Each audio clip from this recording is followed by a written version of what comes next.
Bien, on va redémarrer nos travaux. J'espère que vous êtes bien sustentés. Le buffet était très bon, merci le Sidam. On va redémarrer pour vous réveiller avant la sieste. On va redémarrer avec à nouveau un petit jeu. On va lancer un deuxième WooClap. Donc, pour ceux qui n'étaient pas là ce matin ou qui n'avaient pas osé tester, il vous faut un téléphone. C'est un jeu interactif. Il y a des questions qui vont être posées sur la thématique du changement climatique. 5 questions, un peu moins que ce matin. Et donc, vous cocherez les bonnes réponses sur votre téléphone et on viendra sur les réponses à la fin de la journée, toujours avec 2 référents qui viendront commenter vos réponses. Alors, voilà, j'allais y venir. Donc, comment ça marche? Il faut que vous téléchargez sur votre téléphone l'application wooclap.com où vous flashez le code. Et surtout, vous prenez le code événement, vous entrez le code événement qui n'est pas le même que ce matin. Pour ceux qui ont participé ce matin, il faut refaire la démarche parce que le code événement a changé. Je ne sais pas si vous remarquez, mais c'est au lieu que ce soit 1 à la fin, c'est 2. Voilà. Sinon, ce sont les mêmes règles, à peu près 1 minute pour répondre aux questions. Et puis, plus il y a de participants, mieux c'est et plus c'est intéressant. Voilà, alors je vous laisse quelques secondes pour télécharger et mettre vos téléphones en fonctionnement. J'en profite pour vous dire que cet après-midi, on va être vraiment dans le concret de AP3C avec l'utilisation des données AP3C dans différentes adaptations des exploitations, mais aussi pas que, hein. Il y a aussi les étudiants des lycées de BTS de Saint-Chély-d'Apcher et puis aussi le Grand Clermont et Massif, le commissariat du Massif qui interviendront pour nous présenter l'utilisation et l'utilité de ces données dans l'élaboration de leur plan stratégique d'adaptation au changement climatique. C'est bon? Tout le monde a réglé ses téléphones? Vous aussi, les jeunes, ça doit être facile pour vous. C'est bon? Eh bien, on est parti. Je demande à Coralia de nous lancer la première question, s'il vous plaît. Alors, dans le Cantal, comment va évoluer la pluviométrie au printemps? Alors, petit 1, il pleuvra plus. Petit 2, il pleuvra moins. Vous avez 1 minute pour répondre. Il y a déjà les éléments de réponse. C'était pour voir si vous aviez bien écouté ce matin. Il y a peut-être quelques éléments de réponse que vous avez. Vous êtes 63 à être connectés.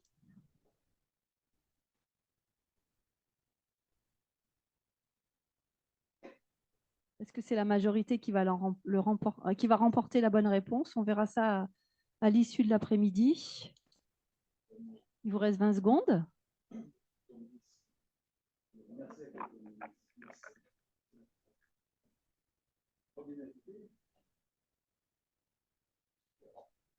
Attention, on arrive au top final des 1 minute. On est loin des 71 participants. On va laisser quelques secondes de plus, Coralia, parce qu'il en manque.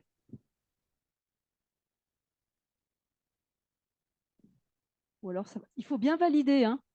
Validez bien vos réponses à chaque fois, hein, parce que sinon, ça ne les prend pas en compte. Voilà. Ça y est, on approche. Ouais, je pense que c'est bon là. Allez, clap de fin pour la première question. La deuxième, en Corrèze en 2050, les dates de mise à l'herbe par rapport à 2000 vont se précocifier d'environ 7 à 10 jours, rester identiques ou se retarder de 7 à 10 jours. De Stéphane. Voilà aussi, Comment les réponses ont été données. Dernière soirée de Stéphane. C'était clair ce matin. Ah, quelqu'un qui interfère sur. Voilà, on est à 100%. Je pense qu'on peut stopper le. Ah oui, pardon, je n'avais pas vu.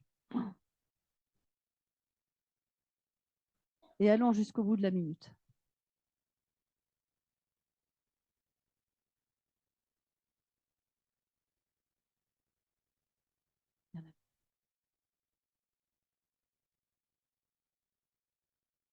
Allez, il reste 3 secondes.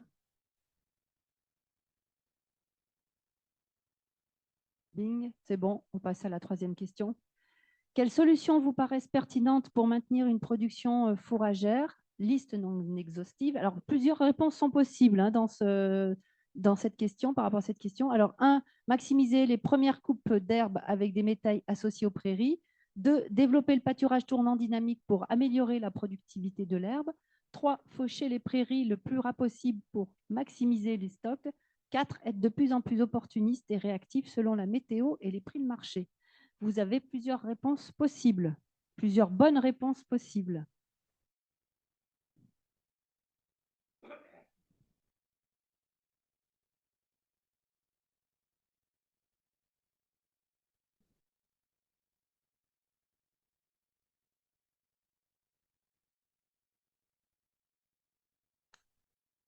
Camille Lacour avait apporté, Clémentine Lacour avait apporté quelques réponses à ces questions, à cette question. C'est bon? Allez, suivante. Dans le Lot, quels devraient être les problèmes les plus fréquents engendrés par le changement climatique sur le cycle de la culture des céréales d'hiver? Plusieurs réponses possibles là également. Alors, 1, difficulté d'implantation. 2, risque de gel de l'épi. 3, stress hydrique dès la montaison. 4, stress thermique à partir de la floraison. 5, dégradation des conditions de récolte. Plusieurs questions possibles, plusieurs réponses possibles, pardon.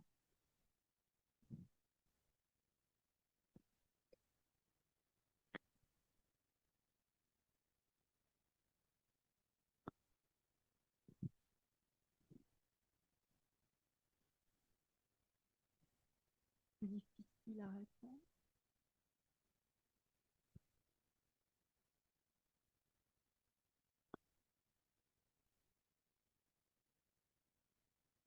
Encore quelques secondes. Allez, encore 2-3 secondes pour les derniers.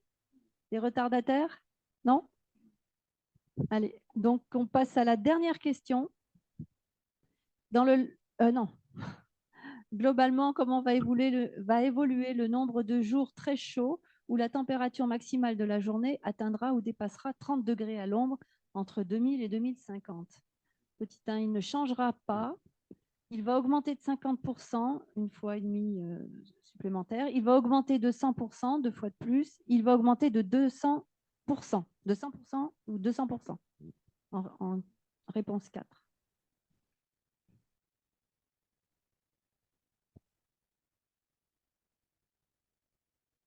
Alors, globalement, on va dire.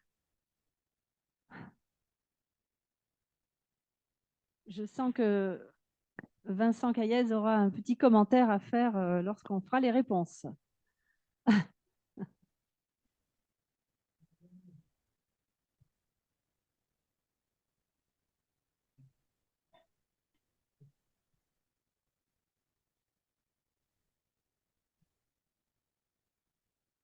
C'est bon? Alors, il y en a encore 3 ou 4 qui n'ont pas répondu. Mais peut-être qu'ils n'ont pas envie de répondre. Bah, je pense qu'on va clôturer ce WooClap. Donc, réponse en fin d'après-midi. On regardera si vous avez été assidus, si vous avez bien écouté les présentations qui ont eu lieu ce matin. Alors, très rapidement, pour ne pas perdre de temps dans cet après-midi, on va continuer donc, sur le changement climatique et sur AP3C. On va passer de la théorie à la pratique, ce qui est pas mal parce que c'est vrai que les constats, c'est bien, les recherches, c'est bien, mais comment on les applique sur le terrain, c'est encore mieux. Alors, très précisément, nous allons découvrir des exemples d'applications concrètes à l'échelle des exploitations, comment les exploitations ont utilisé ces données, comment les conseillers de chambres d'agriculture qui accompagnent les exploitants donc, ont utilisé AP3C et quels leviers d'action ils ont fait émerger pour les exploitations concernées. Ces 2 témoignages seront suivis ensuite de la présentation d'une étude sur l'implantation. Alors, dans le Lot, une implantation, un projet très spécifique de soja en dérobé après une culture d'hiver. Et donc, pour en parler, Fabien viendra nous le présenter. Monsieur Fabien Lana.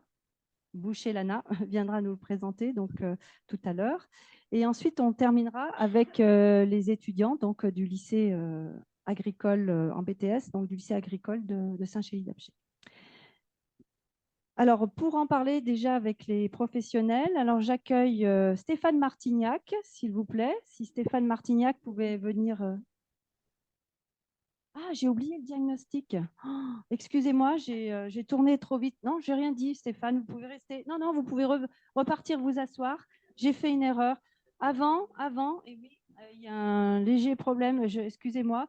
On va écouter Laurence Romanez et Laure Gomita qui vont nous présenter le diagnostic après AP3C. Donc, Laurence Gomita, vous êtes responsable du service agronomie et environnement à la Chambre d'agriculture de la Lozère et vous êtes référente à P3C. Voilà, je vous laisse toutes les deux. Excusez-moi, j'ai voulu anticiper et avancer sur la concrétisation.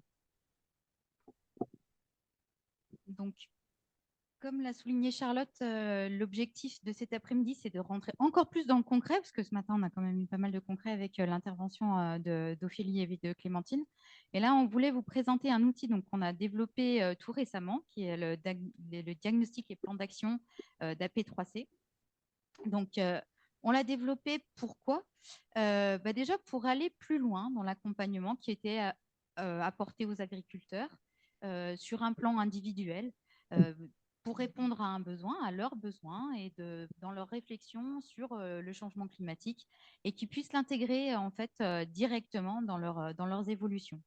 Donc, l'objectif, bien entendu, c'était d'étendre le champ d'application des données AP3C, mais aussi de s'inscrire dans des programmes plus vastes d'accompagnement d'agriculteurs au changement climatique qui proposent un accompagnement individuel et de permettre aux agriculteurs d'avoir une vision précise de leur exploitation tout en valorisant les données AP3C. Parce que l'objectif de ce diagnostic, c'est vraiment d'arriver chez l'exploitant avec les données qui concernent son exploitation. On a vu ce matin qu'on avait des cartes très précises, donc des cartes et des données très précises qui nous permettent aujourd'hui, qui permettent aux conseillers d'arriver chez l'exploitant avec les informations d'évolution de son exploitation directement au moment de faire le diagnostic. Et donc de fournir à partir de ces données d'évolution climatique et agroclimatique des propositions de leviers d'adaptation et pour leur apporter, les aider dans leur réflexion et définir avec eux un plan d'action et d'adaptation au changement climatique. Donc, c'est un tableau Excel. Laure va vous le présenter. Elle a fait pour cela une trame test pour le colloque.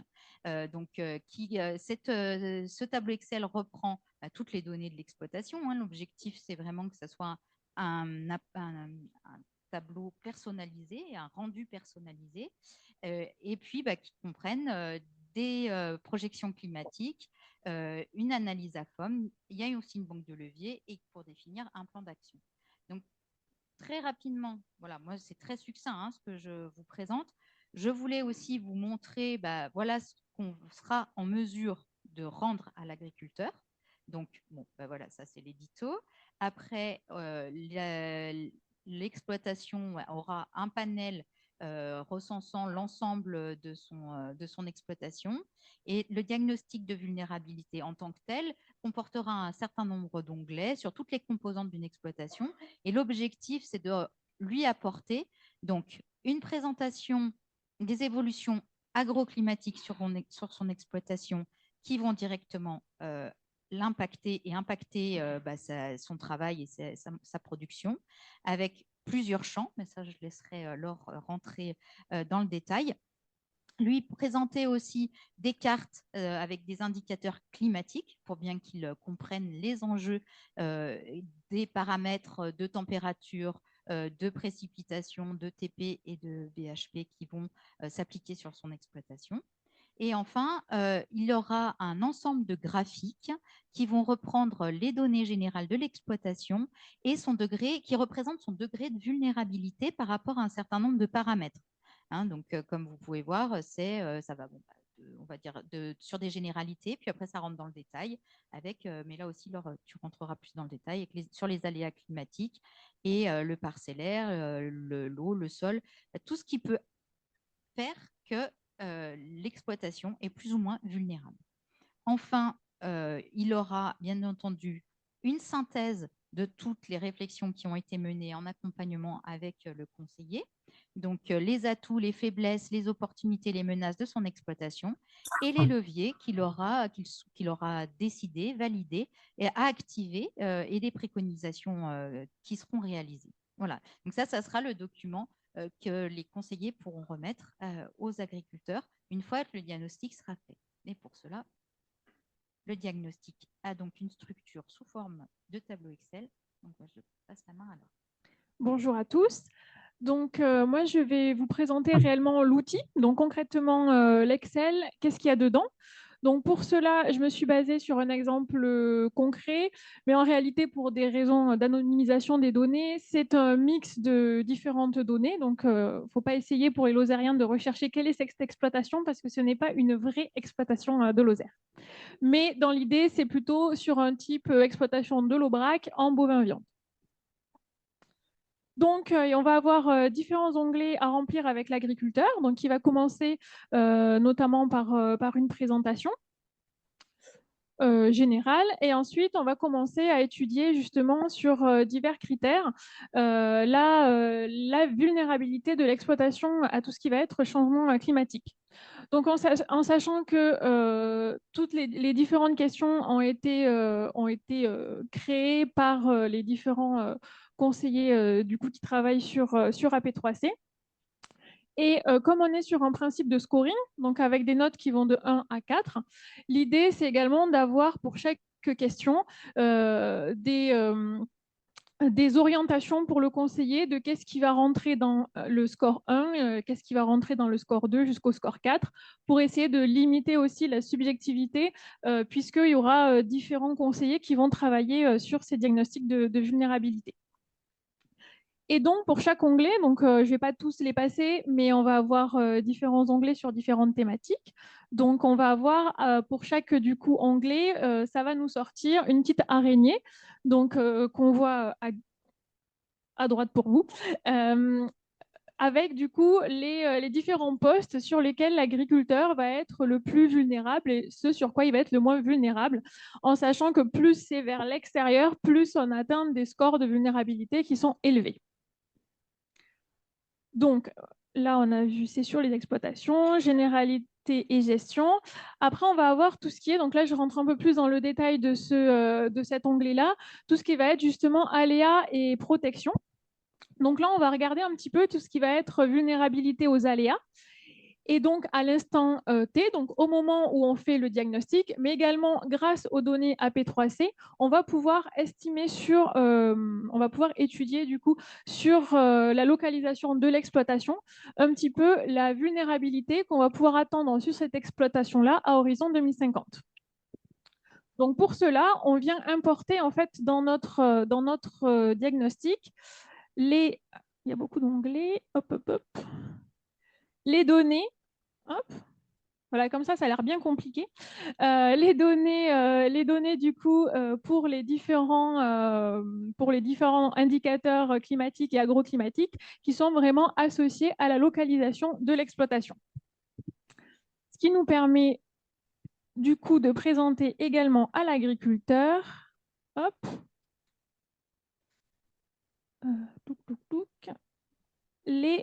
du coup, l'évolution climatique sur son exploitation, donc qui correspond au tableau qu'on voit avec les chiffres. Et également, généralement, on agrémente du coup des cartographies sur le même principe que des cartographies que nous a présentées ce matin Vincent, sauf que là, ça a été zoomé à l'échelle de la Lozère. Après, on peut même aller jusqu'à zoomer à l'échelle vraiment autour de l'exploitation. Et ensuite, on va lui présenter donc du coup l'évolution des indicateurs agroclimatiques, donc également un petit peu les mêmes indicateurs que vous a présenté Vincent, mais vraiment à l'échelle un petit peu des évolutions sur son exploitation. Et ce qui nous amène à cette petite frise. Alors, je ne sais pas si on la voit, ça va, on la voit plutôt bien, avec du coup, pour chaque, on va dire, indicateurs qui ont été sélectionnés. Donc là, on a sélectionné les principaux, hein, date de démarrage de la végétation, date de mise à l'herbe, date de fauche. du coup, on présente à horizon, enfin, du coup, pour 2000 et à horizon 2050. Et on peut voir là déjà qu'on a une précosification pour ces différentes dates-là. À partir du coup de toutes ces indicateurs, on obtient du coup là c'est la compilation, on va dire, de tous les graphes de vulnérabilité pour les différents onglets qu'on a pu étudier. Donc on va avoir sur l'exploitation, sur l'exposition au risque, donc situation actuelle, horizon 2050, sur le contexte de l'exploitation, donc parcellaire, sol, eau, et sur les productions. Donc là on était sur de l'élevage, donc c'est normal qu'on n'ait pas pour les grandes cultures. Et à partir de là, on va pouvoir sortir donc une analyse à forme, donc atout, faiblesse, opportunité et menaces de l'exploitation. Donc en sachant que justement par rapport à tout ce qui a été rempli dans les onglets, on a proposé une automatisation pour avoir justement déjà de pré-rempli cette AFOM.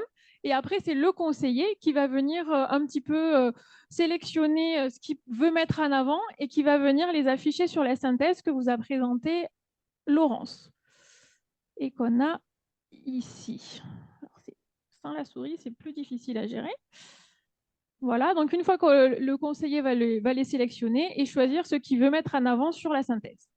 Et de la même manière, on va avoir une banque de leviers d'adaptation.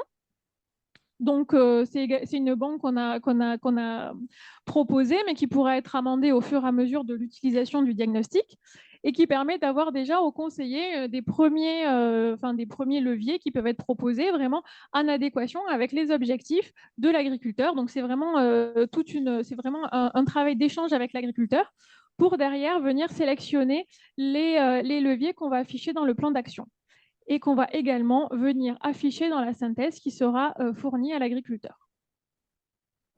Et je pense que j'ai fait le tour des leviers principaux de ce diagnostic. Merci beaucoup, Laurence. Merci beaucoup, Camille. Laure.